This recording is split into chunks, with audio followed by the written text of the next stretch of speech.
The FIFA World Cup is supposed to be about football, but sometimes it's about war, power, propaganda, and global politics. Over the last century, the world's biggest sporting event has repeatedly become a stage for political battles that extended far beyond the pitch. Today, we'll explore 5 shocking moments when politics changed the FIFA World Cup forever. June 1978, Argentina hosted the World Cup for the first time. The country was under a military dictatorship led by Jorge Rafael Videla. Behind the celebrations, a darker reality existed. Thousands of political opponents had been arrested, many were tortured, many simply disappeared. Yet the regime saw the World Cup as an opportunity. Beautiful stadiums were built. Television broadcasts showcased a united modern Argentina. Meanwhile, only a few kilometers away from the main stadium in Buenos Aires stood a secret detention center. As Argentina won the trophy, critics argued that football had become a powerful tool of propaganda.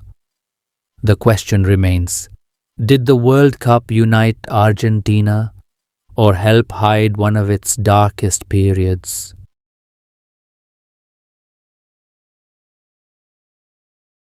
In 1969, 2 World Cup qualifying matches turned into something unimaginable: a war.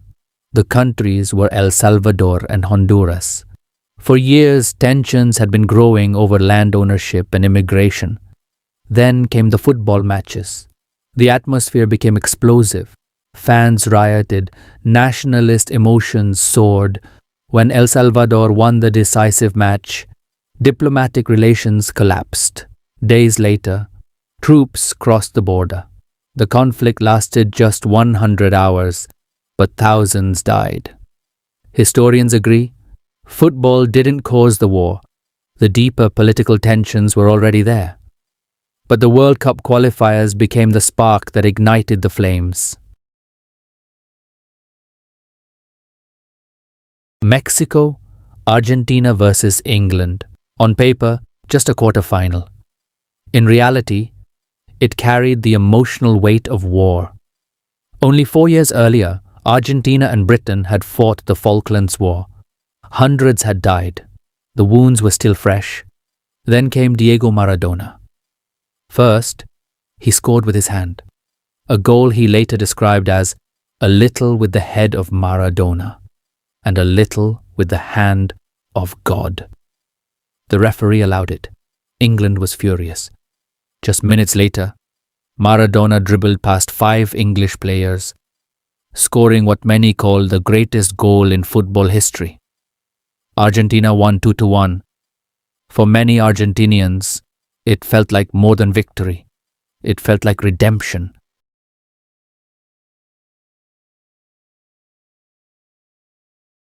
The 2018 World Cup was held in Russia, but the tournament unfolded amid rising tensions between Russia and Western countries. Earlier that year, former Russian spy Sergei Skripal had been poisoned in the United Kingdom. The incident sparked a diplomatic crisis. Some governments discussed boycotting the tournament diplomatically. Several leaders chose not to attend the World Cup to improve its global image. Supporters argued that sport should remain separate from politics. Despite the controversy, millions tuned in, and for a month, football united fans from around the globe.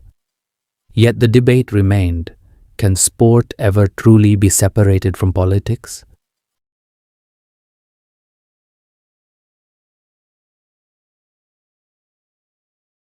June 2026. The FIFA World Cup arrives in North America. But this time, the tournament begins under the shadow of one of the most tense geopolitical periods in recent memory. Earlier in the year, conflict involving the United States, Israel, and Iran reshaped the political landscape of the Middle East. The fighting disrupted trade routes, air travel, and diplomacy across the region. Now, Iran's national team finds itself competing in a tournament co-hosted by the United States. Questions emerge. Can politics stay outside the stadium? Will players and fans feel safe? Can football still serve as a bridge between nations? Reports indicate that Iran faced travel restrictions and visa complications, forcing the team to base itself in Mexico and travel to the US shortly before matches. Iranian officials argue these arrangements create unequal conditions, while US authorities say the measures are necessary for security. The tensions have also increased security concerns. Authorities are monitoring cyber threats, protests, and diplomatic disputes as millions of fans gather across North America. Yet amid the uncertainty, players continue to train, fans continue to cheer. And the World Cup once again raises an age-old question: can football truly unite the world when the world itself is divided? For now, the answer remains unwritten. The FIFA World Cup is more than football. It's a mirror of our world, a place where triumph and tragedy, sport and politics, hope and controversy often collide. And as long as nations compete for glory, the beautiful game will never be just a game.